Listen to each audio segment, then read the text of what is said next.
Everyone, today's menu po is ukoy na kalabasa. Marami pong kalabasa ngayon kaya gagawan ko siya ng recipe. Una po, lagyan po ng asin, paminta, tansyahin nyo lang po. Yan. Tapos, lagyan ko din ng seasoning. Magluluto po ko ngayon ng ukoy na kalabasa. Unang nilagay ko is paminta, sunod po ay asin, at konting MSG. Haluin para sumama ang lasa. Yan. Lagyan na po siya ng cornstarch para po mag-crispy. Mix lang po siya ng dahan-dahan. Sunod ko pong ilalagay ang sibuyas. May muna po siya ng ganyan para hindi siya buo-buo. Yan.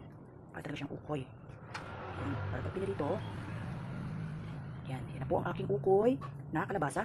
Ganito ko po siya i-mold bago ilagay sa kawali.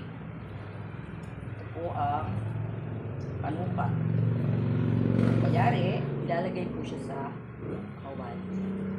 At ayan na nga po ang aking ukoy na kalabasa. Sa mga batang hindi mahilig sa gulay, pwede nyo po itong pakain sa kanila dahil masarap siya pagka na prito. At ayan na nga po ang aking ukoy na kalabasa.